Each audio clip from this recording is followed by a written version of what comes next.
How are you feeling today? If you're honest and you say you're feeling some degree of anxiety, well, guess what? You're not alone. This has been a year that would test the emotions of even the most level headed person, from the pandemic to the election to the series of natural disasters that befell large swaths of the country. We've all been shaken with all kinds of emotions, from concern to worry to fear. And while situational anxiety is normal and understandable, when it becomes a daily component of your life, it's time to face it and deal with it. And that's what my guest today does. Joanne Williams is a licensed mental health professional who specializes in helping her clients shift their focus away from anxiety and toward more productive lives, sometimes with an emotional support animal by their side. Welcome to the Dream Power Show, Joanne. Thank you, Debbie. That was good. It is so true. So thanks for having me. Oh, good. Well, Joanne, is it normal to feel anxious? It is one of the emotions that we feel as I educate children. I call them four main emotions or feelings: happy, sad, mad, or scared. And so anxiety would be in the scared part. And when you've got so many things being thrown at you right now, absolutely, it makes you think twice. You maybe don't have to go into fear, but anxiety can be part of your process to get prepared for it. Okay, well, you mentioned fear. So, what is the difference between anxiety and fear? Hmm. Right. Well, I think they're levels or a spectrum. If we wanted to look at terrified, would be kind of the extreme, but fear is right there. But fear is really made when we were more primitive and the tiger was advancing.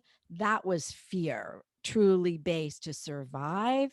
Now, if you go up the spectrum a little bit further, is anxiety about everyday life situations we all do experience. So, anxiety to me needs to be managed. It is not something that is ever going to completely go out of your life, and you don't want it to, because what it's helping you do is look at a situation, stop and assess, be aware, make a plan. Then you can move forward. Again, I think with both emotions and logic. So that to me is the most productive way to handle anxiety. Yeah, I mean, I totally agree. I mean, when I'm dealing with clients, who have fears, all kinds of fears, and I say that, you know, fear is one of those primitive emotions. It was so we would be able to keep ourselves safe. But then you have to ask yourself, am I feeling a fear that is actually harmful to me? I'm threatened by something that is harmful, or is it maybe I'm making up that it's harmful and it really isn't as bad as I'm making it up to be? And that is so true. That's the question we have to keep asking ourselves. But tell me, Joanne, what are some of the signs that anxiety is getting out of control?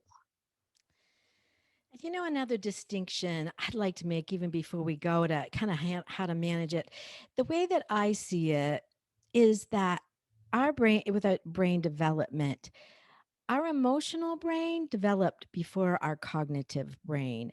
And our cognitive, ability to think through, analyze didn't even start to 12 years old. So a lot of these anxieties or even fears, and it could be a trauma that caused this fear when we were younger, it can get stuck in the emotional brain, and we can't process it out because we're still feeling it like we're a little kid that couldn't think logically how to get it out of our brain.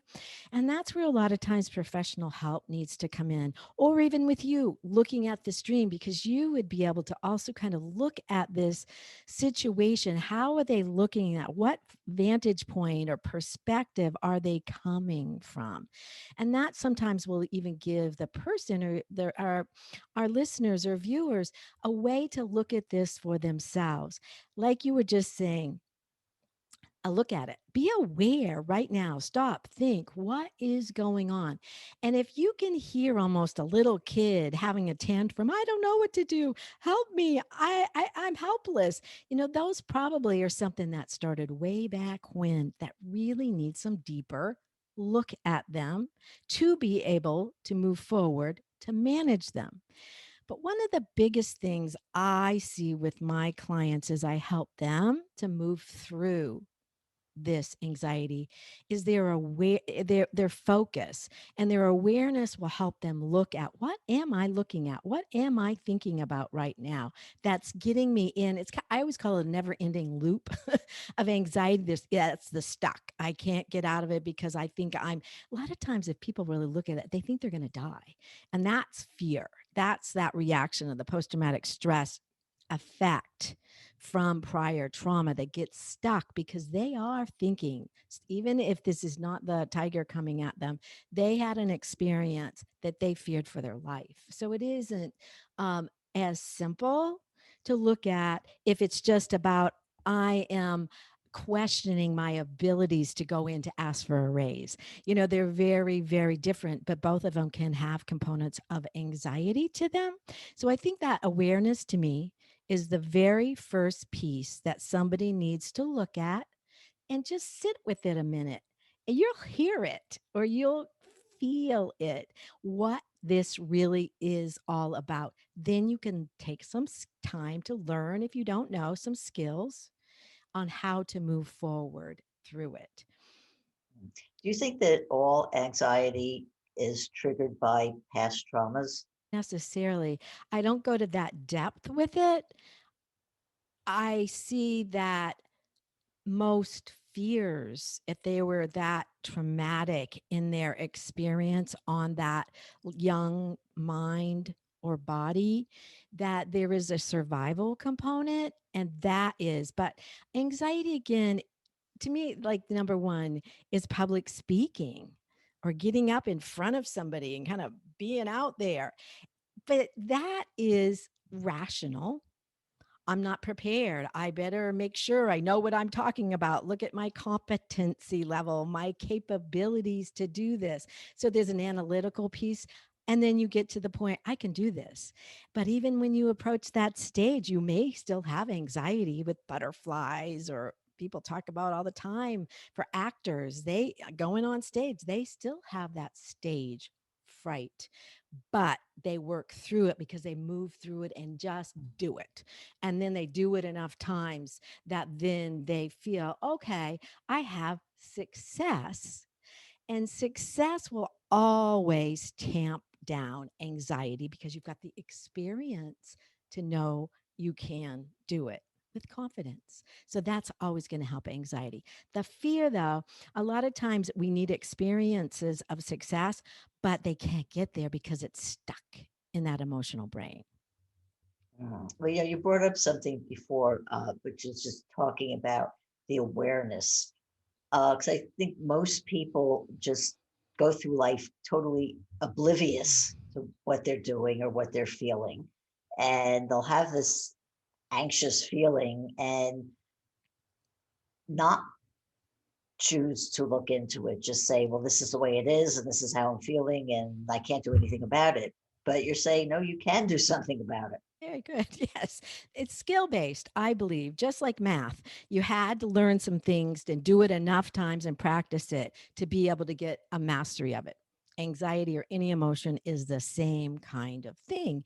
But, the same with math. If you don't believe you can ever do it, you shut down, you can just feel the brain kind of, I can't do this. It's shut down. It's like you got a different issue there.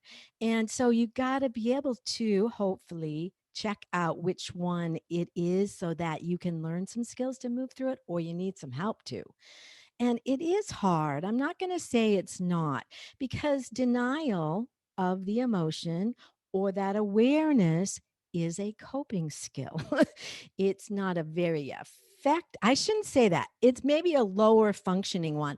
But for some people, It's very effective. They just go through their day like a little robot. They stay in their thinking side of their brain and don't get that emotional side of the brain involved.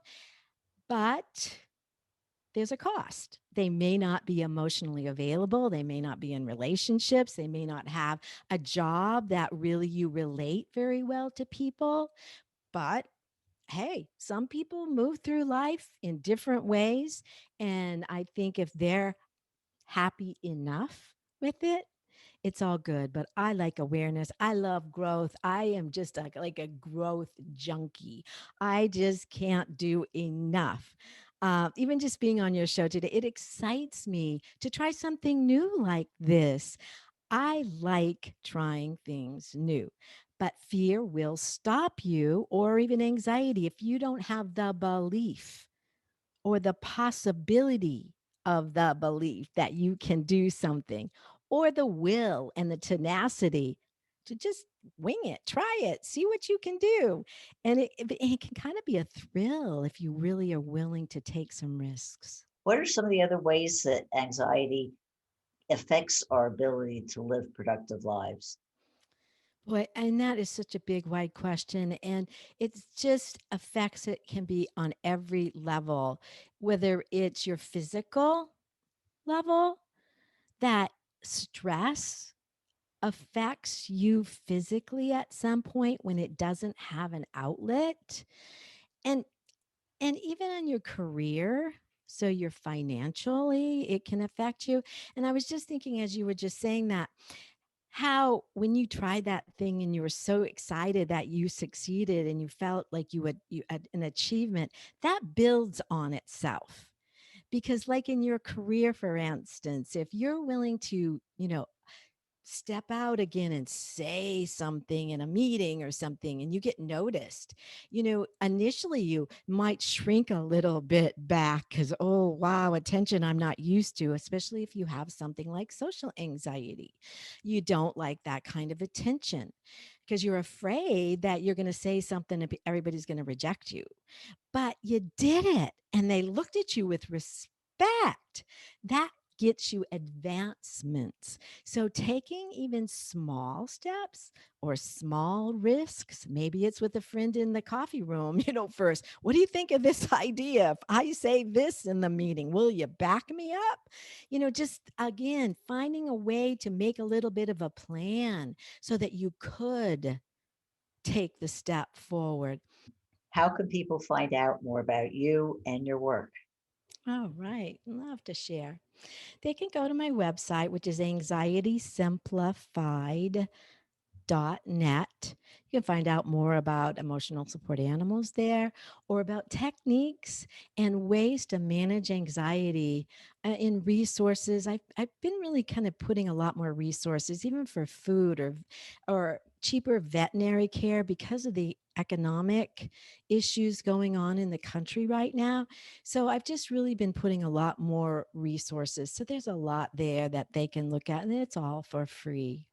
We've been Thank you. speaking with therapist Joanne Williams all about anxiety. I hope you've enjoyed today's program. Until next time, this is Debbie Spector Weissman saying, sweet dreams, everybody.